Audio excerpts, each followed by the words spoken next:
Welkom bij het eerste jongensjournaal van Connect Brunsum. Wij zoeken naar nieuws dat interessant is voor de jongeren.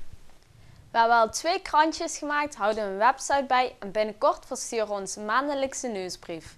Het laatste van dit jaar is dit jongensjournaal en daar hebben we met veel plezier aan gewerkt.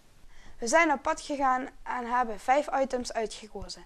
De jongerencentra, de bosprojecten, de nieuwe bibliotheek, de Lunatic en de junioragenten in Brunsum. Als eerste brachten we een bezoekje aan een jongerencentra in Brunsum, Westside. Hier is van alles te doen voor jongeren. Reporters Darian en Sanne gingen een kijkje nemen. Is het niet veel leuker om samen te komen in een jeugdcentrum in plaats van buiten in de kou rondhangen? Bij Westside kan dat. Wij vroegen ons af wat er allemaal te doen is. Eigenlijk is genoeg te doen in de jongerencentra's. Zoals je kunt zien kunnen de jongeren tafeltennissen, biljarten, naar muziek luisteren, bij elkaar komen, praatje houden.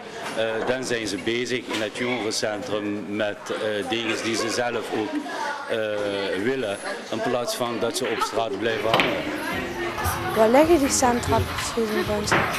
Brunsum-Oost, Soos-Langeberg, ja, die ligt in Zuid en Noordzij die ligt in Noord, in Brunsum-Noord. Zijn jongeren uit andere centrums ook welkom in deze en andere jongerencentra's?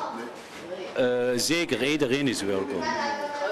Zijn er wel genoeg vrijwilligers om dit te runnen? In principe, in totaal hebben wij ongeveer 15 of 16 man voor alle vier jongerencentra. Maar toch willen we nog een paar erbij hebben. De mensen die kunnen contact opnemen met het CMWW. Het telefoonnummer is 045 525 0025.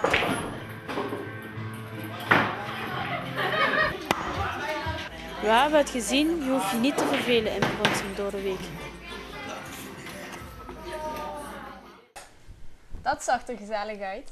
Ja, dat was het ook. Het was echt een hele gezellige avond. En waar gaat het volgende filmpje over? Het volgende filmpje gaat over Sportpunt Parkstad. Ze organiseren een aantal dagen in de week een bosproject. Kortom, een uur sporten voor jongeren. Sporten is gezond.